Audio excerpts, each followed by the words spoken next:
Assalamualaikum warahmatullahi wabarakatuh. Selamat datang di channel Mimbar Misteri. Tentunya masih bersama saya Soraikun. Pada kesempatan kali ini saya akan membawakan cerita yang berjudul Menumbalkan Rumah Tangga Part 8. Tak berlama-lama lagi, langsung saja masuk ke dalam cerita. Selamat mendengarkan. Apa Mbah Waro menipuku? Batin Mirna. Dengan gelisah ia menunggu Iwan. Hanya ia yang mampu menjelaskan kejanggalan semua yang didera Mirna. Waktu sudah lewat makan siang, tapi Iwan tidak kunjung datang, yang sudah diharap-harapkan untuk bertemu dan membicarakan masalahnya. Pelanggan yang datang hanya teman-teman seprofesi Iwan. Mirna ingin menanyakan lelaki itu, tapi ia merasa sungkan karena tidak begitu kenal dengan yang lain. "Sekarang jarang buka ya?" tanya salah satu pelanggan. "Iya, karena ada suatu urusan lain," jawab Mirna dengan ramah. Lelaki itu hanya manggut-manggut saja.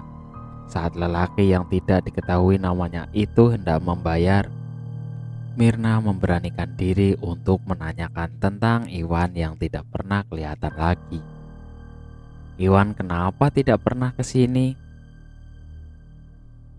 tanya Mirna langsung sembari memberikan uang kembalian.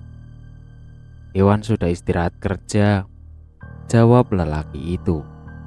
"Maksudnya berhenti? Terus ia kerja di mana?" tanya Mirna setengah kaget. Lelaki itu mengangguk. "Tidak tahu kemana kerja sekarang, tapi yang kami dengar ia berhenti karena ingin pulang kampung," jawab lelaki itu sembari tersenyum. "Kenapa? Iwan tidak pamitan?" tanya lelaki itu penasaran. Mirna hanya diam. Dari wajahnya ia terlihat kesal, karena lelaki itu mungkin berfirasat kalau ia dan Iwan ada hubungan khusus. Sepertinya ia menjadi sangat frustasi, karena hanya Iwan yang bisa menjelaskan semuanya. Entah kenapa perasaan menjadi tidak tenang. Ia selalu memikirkan Mbah Waro yang terlihat menakutkan akhir-akhir ini. Setelah menutup warung dan beristirahat, Mirna mempunyai niatan untuk membawa Wisnu ke rumahnya dan membuka usaha dengan modal harta karun gaib itu. Mirna kini sudah berpisah dengan suaminya dan ingin secepatnya mendapatkan harta tersebut agar ia secepatnya kaya raya dan tidak perlu lagi bolak-balik ke tempat Mbah Waro yang menyeramkan itu. Biarlah dahulu masalah Iwan yang berhenti tanpa ada kabar itu. Mirna mencoba untuk mengabaikan. Yang kini ia perlukan hanya bersabar sedikit lagi untuk bisa membongkar harta karun tersebut.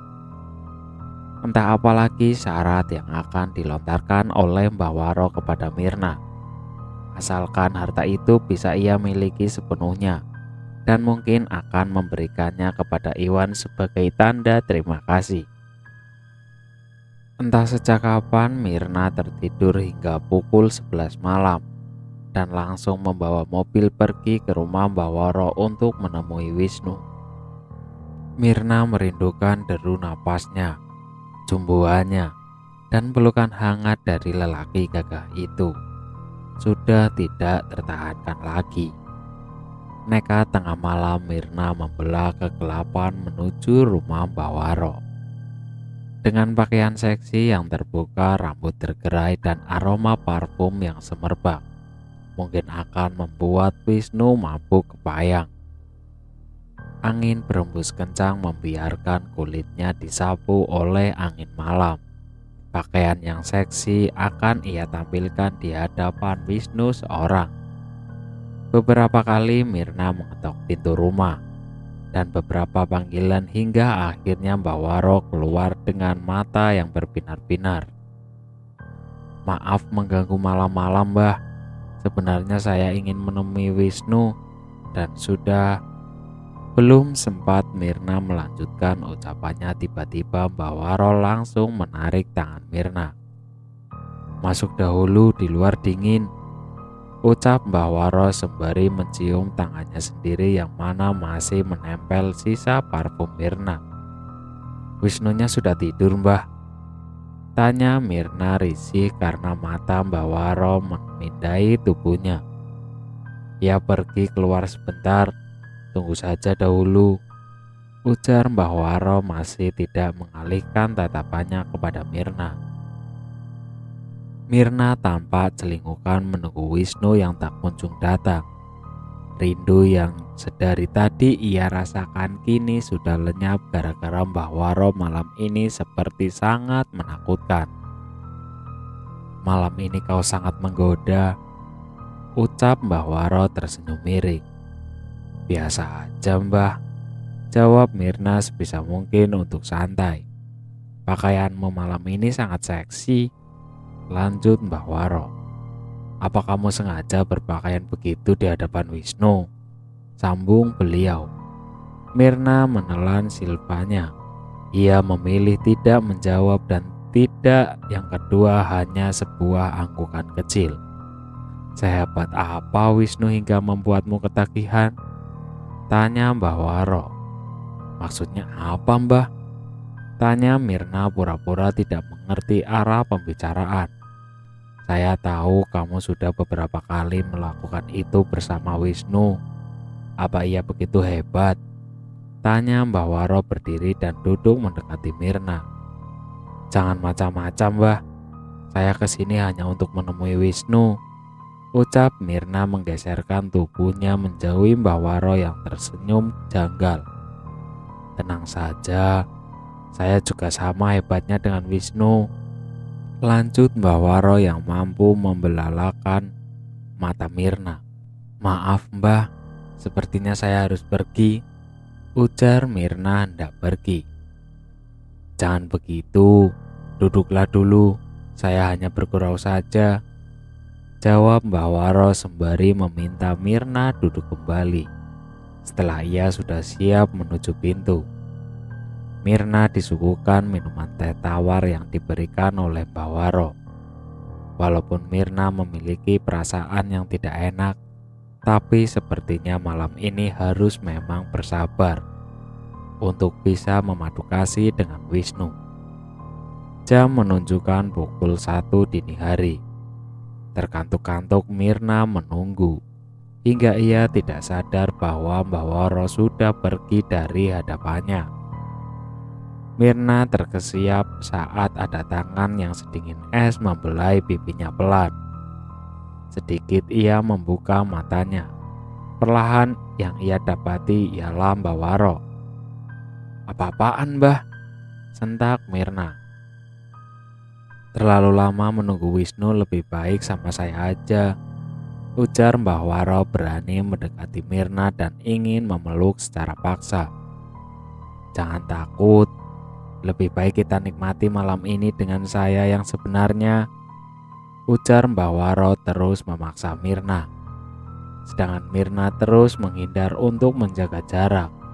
Dan pintu adalah tujuan utamanya untuk bisa lari dari Mbah Waro yang tiba-tiba seperti harimau yang kelaparan. "Saya tidak mau, Mbah. Saya tidak bernafsu dengan lelaki tua seperti Mbah Waro," ujarnya mencoba lari ke arah pintu. "Sepertinya malam ini kau harus tahu tentang kebenarannya," ujar Mbah Waro terus mendekat, sedangkan Mirna terus mencoba membuka pintu utama yang sepertinya sengaja sudah dikunci Mbah Waro. Di saat Mirna terus berusaha membuka pintu, Mbah Waro hanya mentertawakan Mirna yang menurutnya bodoh itu.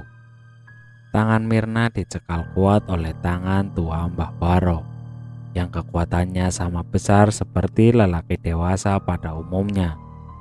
Mirna memberontak, tapi nihil. Kekuatan Mbah Waro di luar perkiraan Mirna. "Percuma berteriak," ucap Mbah Waro emosi karena telah dihina.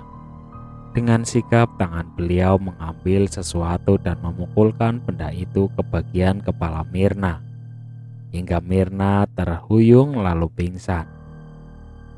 Entah kenapa setelah mendapatkan hinaan dari Mirna, Bawaro sengaja ingin memberitahu kalau Wisnu tidak ada dan yang ada hanyalah beliau seorang. Bukan Bawaro yang mampu berubah wujud, tapi Bawaro punya ilmu sihir yang mampu membutakan mata seseorang yang sudah terkena tiupan beliau. Maka dalam sekejap seseorang itu langsung melihat orang lain. Tidak jarang pelanggan beliau juga sering dibutakan begitu. Entah ilmu sihir apa itu namanya. Tapi itu sangat berbahaya karena sudah menipu lawannya. Mbah Waro membaringkan tubuh Mirna di sebuah kamar yang sering digunakan untuk pergulatan tersebut. Mbah Waro sengaja melucuti pakaian Mirna dan hanya memberikan Mirna selimut tebal. Beliau menganggut-nganggut sambil memperhatikan tubuh Mirna sintal tersebut. Beliau berpikir akan melakukannya nanti kalau Mirna sudah sadar. Mbah Waro sengaja karena menurut beliau sudah waktunya Mirna mengetahui semua ini dan mengurung Mirna selamanya di tempat beliau untuk dijadikannya sebagai kekasih. Mbah Waro tidak melakukannya. Beliau hanya duduk terus memperhatikan Mirna yang masih nyaman tak sadarkan diri. Jam menunjukkan pukul 4 subuh. Mirna merasakan sakit di bagian kepalanya. Ia mencoba menggerakkan tubuhnya namun ia begitu sangat pusing. Ia merasakan bahwa kini sudah terbaring di kamar Wisnu. Mirna mencoba memanggil Wisnu, tapi yang datang adalah Mbah Waro dan ia pun sadar kalau sudah tidak memakai pakaian lagi. "Mana Wisnu?" tanya Mirna mencoba untuk duduk. "Ternyata kau sudah sadar, jadi lebih baik kita mulai permainannya sekarang. Karena sejak tadi aku begitu gelisah menunggumu. Aku tidak mau menikmatimu saat pingsan. Aku mau kita sama-sama harus dalam keadaan sadar," jelas Mbah Waro. Mirna hendak kembali bangkit, tapi usahanya sia-sia. Ia masih bersangatan pusing dan tak mampu menghindari perlakuan dari Mbah Waro. "Nikmatilah, rasanya sama saja. Dan kamu juga harus tahu bahwa Wisnu itu adalah aku. Dan Wisnu itu tidak pernah ada," ujar Mbah Waro berucap persis di telinga Mirna, sehingga mampu membuat sekujur tubuh Mirna meremang. Tawa Mbah Waro memenuhi penderitaan Mirna. Ia tidak mampu berbuat apa-apa. Memberontak pun sulit baginya, hingga ia turut merasakan apa yang diperbuat oleh Mbah Waro dengan beringas. Air mata Mirna mengalir tanpa henti, sedangkan Mbah Waro masih sibuk dengan kegiatannya. Ia sesekali meringis kesakitan dan menyesali perbuatannya. Mirna sudah sangat menyesal. Tentang harta gaib itu sudah sirna dari pikirannya. Ia tidak peduli lagi. Baginya yang penting saat ini bisa pergi dari tempat jahanam secepat mungkin. Entah kenapa ia menjadi sangat murka kepada Iwan, karena lelaki itulah yang memintanya untuk menemui dukun cabul ini. Entah pergi kemana, Iwan hilang tanpa kabar. Mirna terus merutuki dirinya sendiri. Saat lenguhan panjang Mbah Waro terdengar tandanya kini permainan sudah selesai. Mirna meringis kesakitan di bagian pangkal paha atas permainan kasar Mbah Waro. "Sekarang kau harus tahu sayang, bahwa aku ini adalah Wisnu. Mungkin kau bisa menilainya sendiri dengan permainanku tadi," ucap Mbah Waro terkekeh meninggalkan Mirna yang terbaring lemah dan mencoba untuk menutupi tubuhnya. Matahari sudah terbit. Ia tidak sengaja ketiduran akibat kelelahan. Seharusnya ia langsung pergi, tapi tubuhnya masih lemas. Mirna bangkit berdiri dan memunguti pakaiannya. Ia tahu ini sudah pagi, Dan sejak subuh tadi Mbah Waro belum kembali, entah kemana perginya beliau. Buru-buru ia keluar sebelum Mbah Waro menyadari bahwa ia sudah bangun. Saat hendak membuka pintu depan, laki-laki Mirna mendapatkan pukulan keras di bagian tengkuknya. Samar ia melihat bayangan seorang lelaki tua yang tak lain adalah Mbah Waro. Lalu ia kembali pingsan dalam waktu yang cukup lumayan lama. "Kau tidak boleh pergi sayang, kini kau hanya untukku seorang. Diamlah di sini selamanya," bisik Mbah Waro kembali membaringkan Mirna.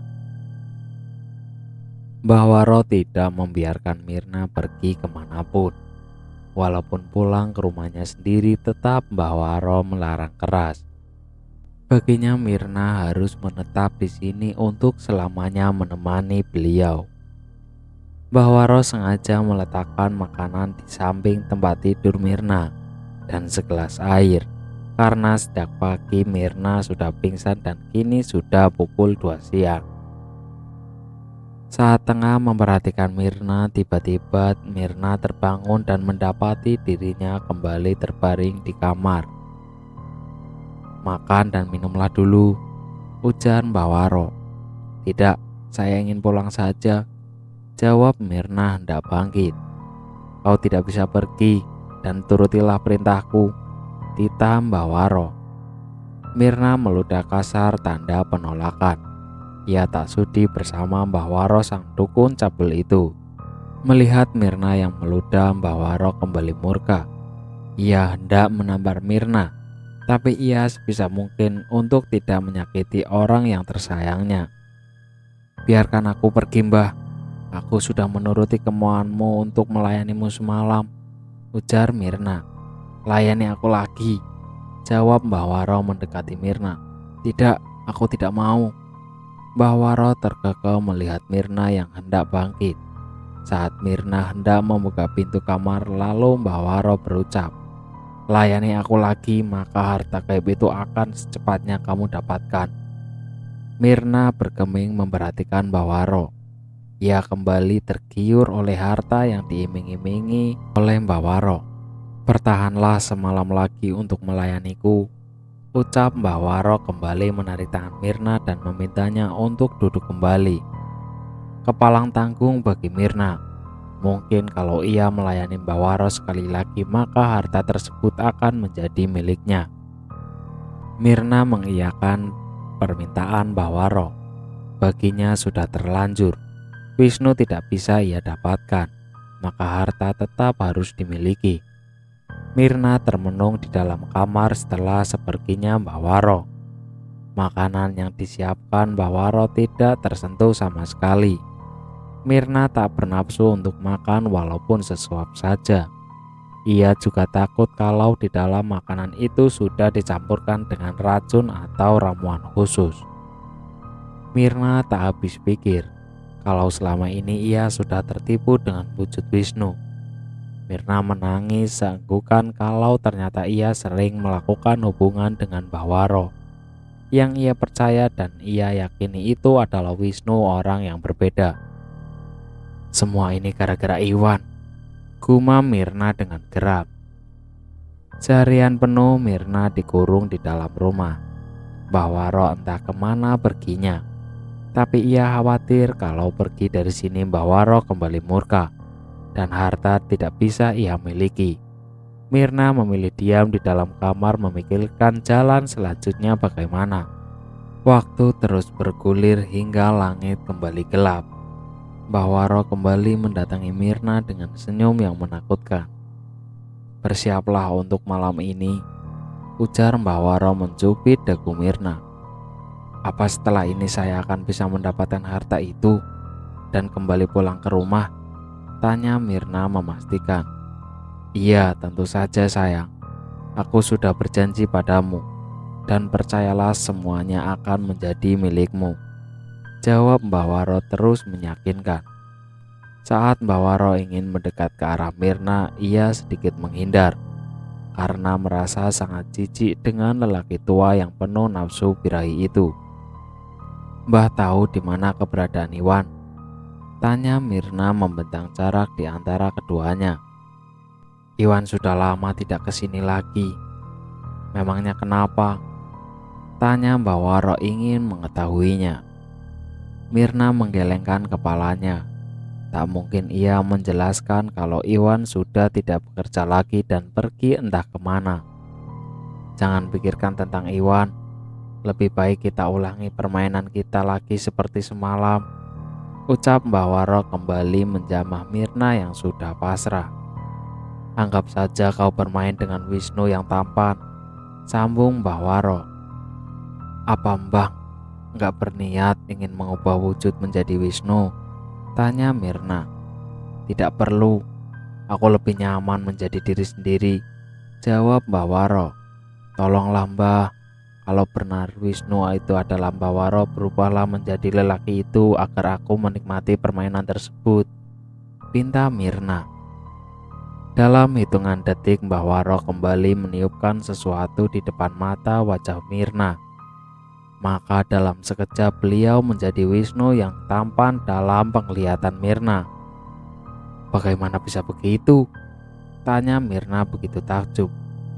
Mbah Waro tertawa nyaring, suaranya masih dengan suara Mbah Waro. Tapi kini wujudnya menjadi Wisnu bagi Mirna. Itu tidak penting, cepatlah kau nikmati. Maka setelah melayaniku maka harta akan kamu dapatkan, ucap Mbah Waro terus mengingatkan tentang harta itu. Hingga lagi-lagi membuat Mirna melunak dan menuruti perkataan Mbah Waro. Malam itu begitu panjang menurut Mirna. Ia kini sudah sangat menikmati permainan itu. Ia merasa sangat puas karena yang berhubungannya dengan itu adalah Wisnu, lelaki yang ia dambakan semalam. Lenguh Mbah Waro di akhir permainan. Sekejap Mirna menutup matanya, tetapi tiba-tiba ia melihat yang kini berada di atasnya bukan lagi Wisnu, tapi kembali menjadi Mbah Waro yang wajahnya penuh dengan garis-garis tua. Setelah memakai pakaian, Mirna langsung menanyakan tentang syarat selanjutnya. Apa yang saya lakukan selanjutnya, Mbah? Tanya Mirna. Mbah Waro terdiam sejenak. Beliau memikirkan jawaban apa yang akan dilontarkan kepada Mirna, agar Mirna selalu percaya kepadanya. Tenang saja, hartanya sudah siap untuk diambil. Tapi sebelumnya kau harus menemaniku ritual untuk malam ini, pinta Mbah Waro. Mirna terkejut. Ia bingung harus menurut atau tidak.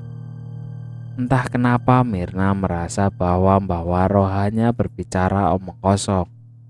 Hati kecilnya mengatakan bahwa Mbah Waro tidak memperbolehkannya untuk pulang. Sepertinya saya tidak bisa, Mbah. Malam ini juga saya akan pulang, tolak Mirna hendak bangkit. Jangan pulang, pikirkan dulu baik-baik.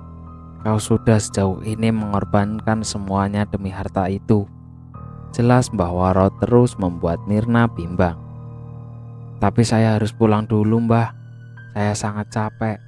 Mungkin dua karyawan saya terus bertanya-tanya tentang keberadaan saya saat ini, jawab Mirna. Mbah Waro berjalan mengunci pintu kamar dan meminta Mirna untuk duduk kembali di sisi ranjang. Duduk dulu, kita bicara baik-baik sayang, jangan emosi, ucap Mbah Waro kembali menenangkan Mirna. Mirna benar-benar sudah merasa tidak enak. Ia khawatir Mbah Waro kembali meminta melayaninya. Tapi ia merasa tidak mungkin bisa melawan lelaki tua itu. Ia tahu kekuatan Mbah Waro. Bisa ambilkan teh hangat, Mbah, pinta Mirna tiba-tiba. Mbah Waro bergeming, tapi akhirnya beliau mau menuruti permintaan Mirna. Ini kesempatan emas bagi Mirna untuk bisa keluar dari rumah ini. Setelah seperginya Mbah Waro ke dapur, secepat mungkin Mirna langsung mengambil langkah. Dengan penuh hati-hati ia berusaha membuka pintu depan dan langsung keluar dari rumah untuk pergi menuju ke mobilnya. Tapi kesempatan itu tidak berpihak kepadanya. Saat ia hendak membuka pintu mobil, Mobilnya terkunci dan kuncinya ada di dalam kamar. "Hei, mau kemana?" teriak Mbah Waro mengagetkan Mirna. Dan ia pun langsung lari sekuat tenaga untuk menghindari kejaran Mbah Waro. Gelas yang berada di tangan Mbah Waro langsung ia lupakan dan terjatuh. Mbah Waro mengejar Mirna dengan berlari tak kalah cepat. Jalanan yang gelap cukup menyusahkan bagi Mirna, apalagi ia bukan orang sini. Tapi ia berusaha terus berada di jalur jalan yang benar. Sesekali Mirna hendak terjatuh karena salah pijak, yang mana jalanannya masih berupa bebatuan. Sedangkan di belakang Mbah Waro terus mengejar. Saat Mirna memberanikan menoleh ke belakang, ternyata Mbah Waro tak jauh darinya. "Kembalilah, ini hanyalah akan membuatmu kelelahan," lantang Mbah Waro. Mirna tidak memperdulikan perkataan Mbah Waro. Ia sudah sadar dari jebakan Mbah Waro. Kali ini yang terpenting adalah nyawanya. Soal harta sudah ia buang jauh-jauh, tidak peduli lagi. Karena sejak tadi perasaan Mirna sudah merasakan hal aneh dan janggal. Karena Mbah Waro seperti melarang atau bahkan membuat Mirna tidak bisa pulang kembali ke rumah. "Kembalilah," teriak Mbah Waro. Mirna yang sudah kelelahan dan napasnya kini ngos-ngosan sehingga laju larinya semakin melambat. Mirna terjatuh di atas bebatuan, bukan karena salah pijak, tapi sebuah tangan sudah mencengkram tangannya dengan kuat. Kepalanya pun berdenyut akibat benda tombol yang dipukulkannya sangat keras. "Akhirnya aku kembali mendapatkanmu. Pulanglah bersamaku," ucap Mbah Waro. Entah sejak kapan Mirna sudah berada di kamar semula. Ia mencoba mengingat bahwa tadi ia berusaha untuk kabur tapi tidak bisa. "Jangan pernah untuk mencoba kabur," ucap Mbah Waro yang berada duduk di samping Mirna. "Dasar dukun cabul, kau penipu." Mbah Waro tertawa lantang sembari berkata, "Bukan aku yang penipu, tapi Iwanlah yang sudah menipu kau."